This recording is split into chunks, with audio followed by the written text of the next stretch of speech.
Il s'agit d'un exercice peu commun que d'évoquer un avis que la commission des affaires économiques a rendu fin 2024 dans un contexte déjà très différent.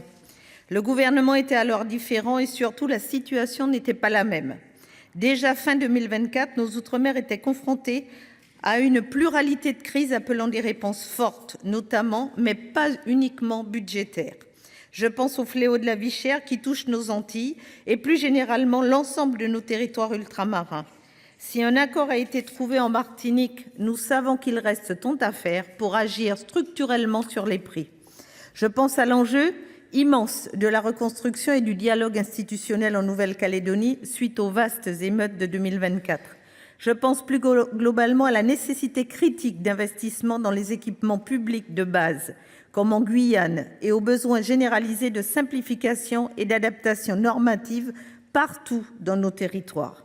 À ce titre, je me réjouis de la récente publication d'un règlement européen permettant enfin à nos territoires outre-mer de déroger au fameux marquage CE en matière de matériaux de construction. Nous touchons au but et plus que jamais sur ce dossier comme sur d'autres, Monsieur le ministre, une volonté politique forte et constante est indispensable.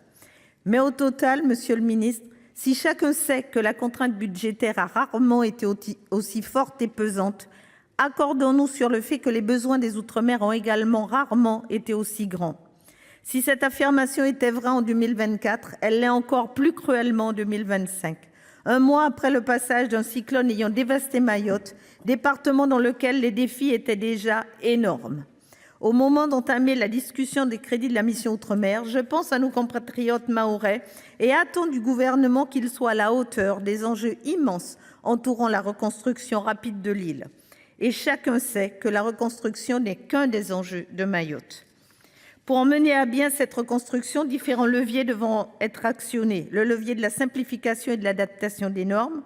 Un projet de loi d'urgence arrivera dans quelques jours au Sénat, mais aussi bien entendu le levier budgétaire. C'est bien sûr sur ces deux piliers que l'avis de la Commission des affaires économiques repose. D'une part, la nécessité de dégager des crédits pour les Outre-mer et d'autre part, la conscience que tout n'est pas qu'une affaire d'enveloppe budgétaire. Dans cette optique, nous avons émis en responsabilité un avis favorable en anticipant de significatives avancées budgétaires au Sénat, notamment pour corriger la baisse initialement annoncée de près de 37% des crédits du programme 123, qui, de l'avis général, n'était pas acceptable. C'est un avis favorable exigeant. Et il est désormais de votre responsabilité, Monsieur le ministre, dans le projet de loi de finances comme dans les textes à venir, de prendre la pleine mesure des difficultés des Outre-mer, de la multiplication des crises de toute nature affectant ces territoires et de dégager des marges de manœuvre. Après avoir écouté attentivement le Premier ministre, je suis raisonnablement optimiste. Ces mots en faveur de nos territoires ainsi que ces annonces sur Mayotte témoigne d'une poursuite bienvenue et indispensable de l'action de l'État. Ces territoires, et j'en termine, ne sont pas que de crises socio-économiques et de catastrophes climatiques. Ce sont aussi des territoires d'innovation, d'optimisme et de grand attachement à la République.